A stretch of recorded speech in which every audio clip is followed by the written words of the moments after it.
Tere!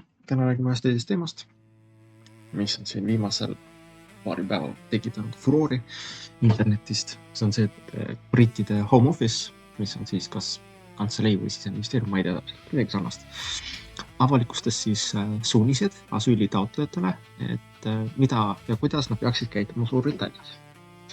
Ja sisuliselt dokument ise ei ole nagu midagi uut, nad on seda varem ka teinud, aga seekord nad panid rõhku väga huvitavale teemale, ahistamisele, vägistamisele ja põhimõtteliselt laste ärakasutamisele. Aga täna on siis teema see, et kas Briti valitsus nagu lahendab probleemi või lihtsalt näitab, et ta teeb midagi. Et Suurbritannia siis põhimõtteliselt siseministeerium avaldas seal 19. augustil 9 leheküljelise juhendi varjupaiga taotlejatele pealkirjaga siis Understanding Behaviors and Expectations in the UK, a guide for asylum seekers. Ehk siis eesti keeles Ühendkuningriigi käitumisnormide ja ootuste mõistmine. See on see avalik leht, aga teie olete, tekst on täpselt sama põhimõtteliselt, aga te olete ilmselt rohkem näinud Facebookis ja mujal igasugust sellises kujus, kuidas ta välja näeb. Selline roosa leheke. Aga jah, põhimõtteliselt tekst on üks ja sama. Et esmapilgul tundub, et tegemist on järjekordse mingi riikliku infomaterjaliga, aga selle sisu on üsna erakordne. Varjupaiga taotlejatele selgitatakse, et Suurbritannias on meestel ja naistel võrdsed õigused. Naine võib töötada, õppida, reisida, valida endale abikaasa või otsustada üldse mitte abielluda. Selleks ei ole tal vaja abikaasa, isa, venna ega ühegi teise mehe luba. Edasi selgitatakse, mis on perevägivald, siis tuleb seksuaalne nõusolek, siin piltide gender, domestic abuse, seksuaalne nõusolek. Selgitatakse, et kui inimene ei anna seksiks nõusolekut, on tegemist vägistamisega. Et ka abielus tuleb teiste inimese nõusolekut austada. Et magav või reageerimisvõimetu inimene ei saa nõusolekut anda. Et alla 16-aastasega seksimine on kuritegu. Lisaks õpetatakse, et tänaval ei ole sobilik võõrale seksuaalseid kommentaare teha ja talle järele vilistada. Suudlemishääli teha, teda jälitada või tema teed blokeerida. Need ei ole internetis levivad võltsitud pildid või mingisugused meemi accountid. See dokument on päriselt olemas ja selle avaldas Suurbritannia Home Office, ehk siis siseministeerium. Ja minu jaoks ei ole kõige huvitavam küsimus isegi see, miks selline dokument on olemas. Palju huvitavam küsimus on, et milleks see dokument tegelikult mõeldud on. Et kas selle eesmärk on muuta varjupaiga taotlejate käitumist või on selle tegelik sihtrühm hoopis Briti valija. Et mida valitsus ise ütleb? Ametlik selgitus on väga lihtne, et Home Office ütleb, et uude riiki saabudes võivad seadused ja kombed olla teistsugused kui inimese päritolu riigis ning seetõttu tuleb selgitada, millist käitumist Suurbritannias oodatakse. Dokumendis rõhutatakse isegi, et need reeglid ei kehti ainult varjupaiga taotlejatele, vaid kõigile Suurbritannias elavatele inimestele. Iseenesest on see nagu mõistlik, et nagu midagi siin nagu erilistust ei ole. Kui inimene saabub teistsuguses kultuuriruumist, siis on normaalne talle kohalikke seadusi ja tavasi tutvustada. Liikluseeskirjad, maksusüsteem, kuidas töötab tervishoid, kuidas pöörduda politseisse, millised õigused ja kohustused inimestel on. Selles pole midagi imelikku. Probleem algab sellest, milliseid asju on valitsus pidanud vajalikuks eraldi välja kirjutada. Et naine ei vaja mehe luba töötamiseks. Et abikaasa raha kontrollimine võib olla perevägivald. Et naine võib ise otsustada, kuhu ta läheb ja kellega suhtleb. Et vägistamine on kuritegu. Et lapsega seksida ei tohi. Need ei ole pisikesed erinevused lauakommetes. Need puudutavad täiesti fundamentaalselt arusaama inimese anatoomiast, naiste õigusest, seksuaalsest nõusolekust ja perekonnasisesest võimust.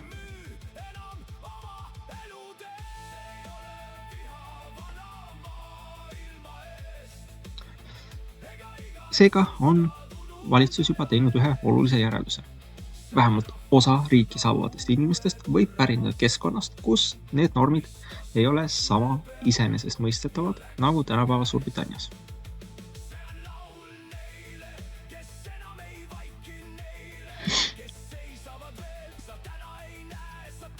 Jah, muidugi see ei tähenda, et iga varjupaiga taotleja oleks vägivaldne, et iga teisest kultuurist tulnud inimene suhtuks naistesse halvasti.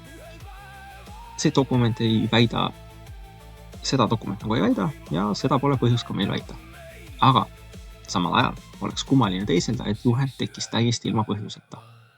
Riigiasutused tavaliselt ei kuluta aega spetsiaalse kampaania loomiseks probleemi kohta, mille olemasolu nad ise üldse võimalikuks ei pea. Aga kas 9 leheküljeline brošüür lahendab selle probleemi? Siin jõuab minu arvates kogu loo kõige huvitavama kohani. Oletame hetkeks, et home office'i nii-öelda diagnoosprobleemil on õige. Et osa saabuvatest inimestest ei tunne piisavalt hästi briti seadusi ja ühiskondlikke norme. Aga jah, siis peaks järgmine küsimus olema, kuidas tagada, et nad neid norme päriselt mõistavad. Ja siin muutub kogu programm üsna kummaliseks. Avalikult gov.uk veebilehel on praegu see 9 leheküljeline põhijuhend inglise keeles. Ka sama kampaania nõusoleku, perevägivalla ja soolise võrdõigusliku ahistamise plakatid, mille ma leidsin, on avaldatud ingliskeelsete PDF-idena. Home Office võib loomulikult jagada või hiljem lisada tõlkid ning seetõttu ei saa väita, et ühtegi tõlgitud versiooni kusagil kindlasti ei eksisteeri. Kuid avalikus ametlikus kollektsioonis ei leidnud ma selle video tegemise ajal nende materjalide araabia, taari, pushtu, somaali või teise suuremate varjupaiga taotlejate keelte versiooni valikut. Ja see on tähelepanuväärne. Sest Briti riik teab väga hästi, et keelebarjäär on varjupaigasüsteemis olemas. Home Office kasutab tõlke ja suulise tõlketeenuseid ning varasemaid varjupaiga menetluse materjale on avaldatud näiteks araabia, farsi, kurdi, puchu, somaali, urdu ja paljudes teistes keeltes. Seega tehniline võimekus on olemas. Nüüd mõelgem väga lihtsa loogika järgi. Kui sul on inimene,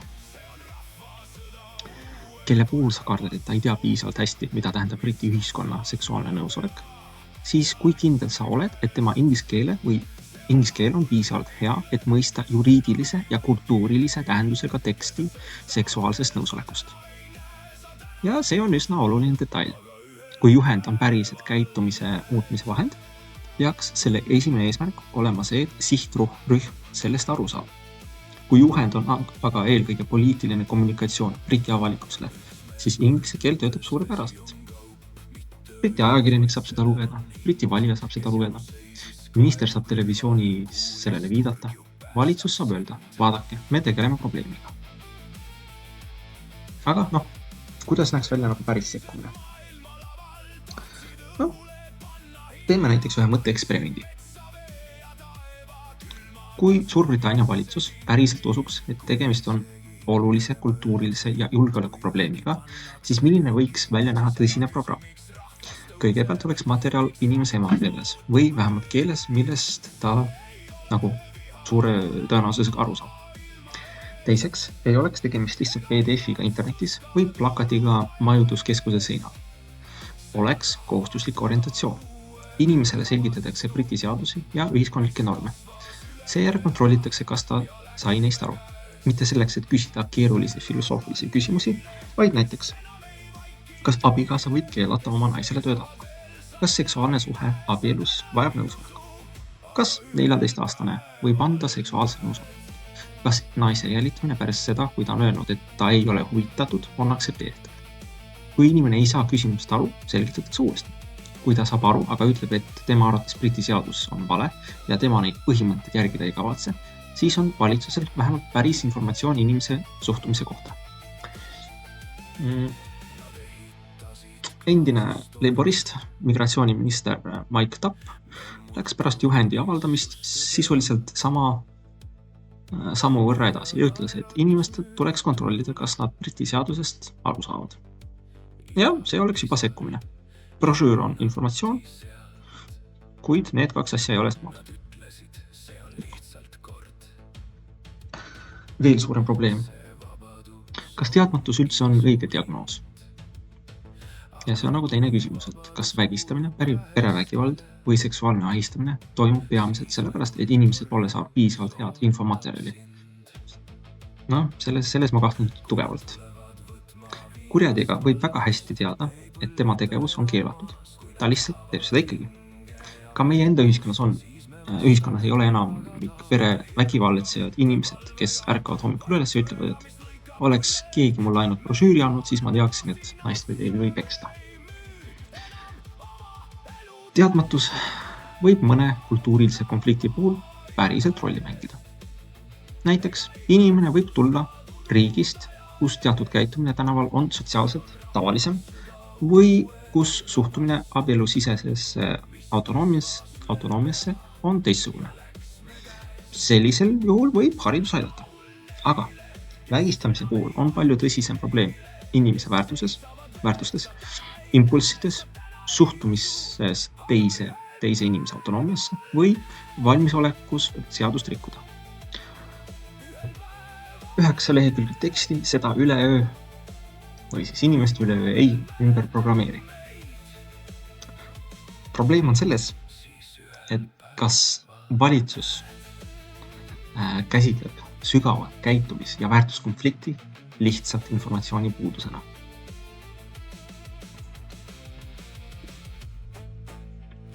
Siis jõuame dokumendi ühe kõige kummalisema sõnastuseni.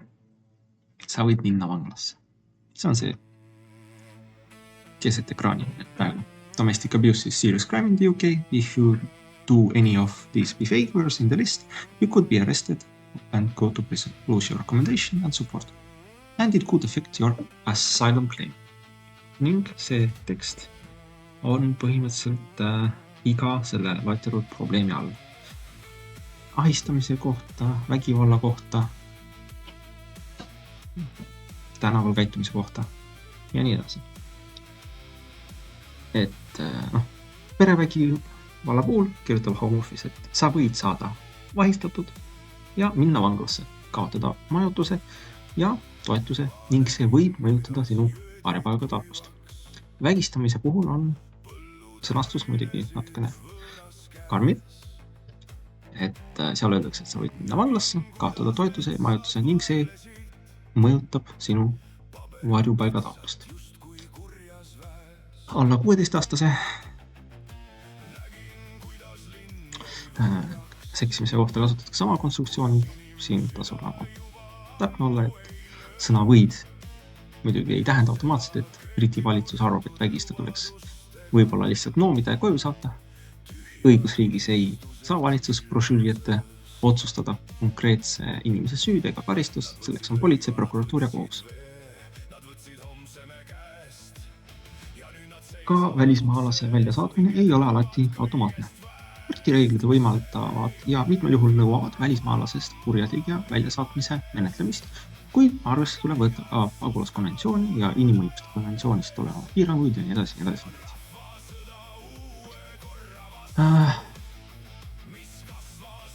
26. aastast käsitletakse mitmeid muidugi seksuaalkuritegusid pagulasõiguses eriti tõsise kuritegudena, mis teeb kaitse säilitamise raskemaks. Seega ei tahaks ma antud hetkel ehitada kogu oma kriitikat ainult sõnadele võid. Palju huvitavam vastuolu on hoopis teine. Valitsuse pressiesindaja ütles pärast tekkinud skandaali palju otsesemalt, et Briti seaduste rikkujad võivad oodata varjupaigataotluse tagasilükkamine ja riigist eemaldamine. Valitsus rõhutab samuti, et välismaalastest kurjategijate väljasaatmine on kasvanud. Avalikus poliitilises kommunikatsioonis kõlab seega sõnum karmimalt, rikud seadust ja siis järgnevad tagajärjed. Aga antud juhend, tegelik juhend, mis on avalikustatud, räägib aga palju ettevaatlikumast bürokraatlikus keeles. See ei ole tingimata pettus, sellel on õiguslik põhjus muidugi, aga see näitab hästi erinevust poliitilise sõnumi ja tegeliku mehhanismi vahel. Ning lõppude lõpuks ärge unustage, antud brošüür on nii-öelda teoorias välismaalastele, asüülitaotlejatele. Ja kui asüülitaotleja oma katkis inglise keelega vaja, kui sa rikud neid seadusi, ahistamise, vägistamise, füüsilise vägivalla ja nii-öelda seal naiste ahistamise osas, laste ahistamise osas, siis nemad loevad sealt välja could ja can. Ehk siis võib olla, ehk asi ei ole kindel. Ja sealt nad teevad oma järeldused. Aga kellele see kampaania siis nagu tegelikult on suunatud? Minu arvates on siin vähemalt 3 publikut. Esimene siis teoorias muidugi, sest jällegi inglise keeles ja kõik teised asjad, mis ma ütlesin, et esimene on siis nagu varjupaiga taotleja. Temale öeldakse, millised on Briti seadused. Teiseks on riigiametnik. Kui hiljem tekib probleem, saab institutsioon vähemalt öelda, et avalik informatsioon oli antud. Aga 3. publik on kõige huvitavam, Briti valija. Suurbritannias on immigratsioon muutunud üheks kõige tähtsamaks poliitiliseks teemaks.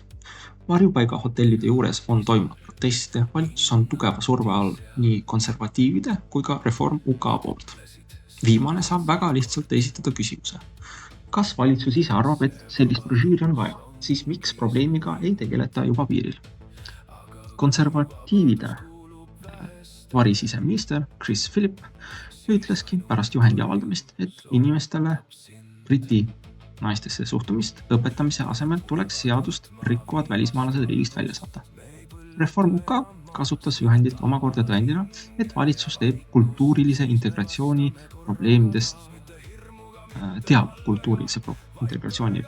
rohkem, kui on senini tahtnud tunnistada. Seega on valitsusel poliitiline probleem. Kui ta ütleb, et mingit kultuurikonflikti üldse ei eksisteeri, annab ta opositsioonile väga lihtsa relva. Kui ta tunnistab probleemi ja teeb midagi väga jõulist, peab ta muutma oma immigratsiooni ja varjupaiga poliitikat. Kõige odavam variant on 3. Tunnistab, et teema eksisteerib, avaldab juhendi, paneb välja plakati, ütleb televisioonis, et valitsus tegutseb ja loodab, et vähemalt osa valijatest rahuneb. Ma ei saa tõestada, et Home Office koostas selle kampaania just sellise küünilise eesmärgiga, aga poliitiline stiimul selleks on ilmselgelt olemas.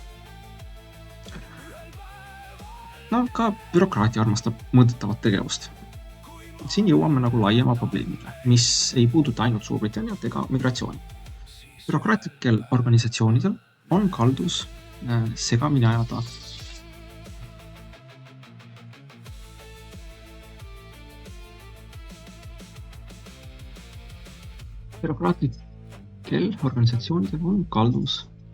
ajada tegevus ja tulemus. Kui probleem on keeruline, siis tegeliku tulemuse saavutamine on raske. Kuritegevuse vähendamine on raske. Integratsiooni mõõtmine on raske. Kultuuriste konfliktide lahendamine on raske. Varjupaigasüsteemi reformine on poliitiliselt raske. Aga brošüüri valmistamine on lihtne. Sellel on projektijuht, eelarve, disainer, kooskõlastusring, kommunikatsiooniplaan ja hopsti valmis on sul uus PDF. Seejärel saab aruandesse kirjutada, et on loodud uus ennetusmeede.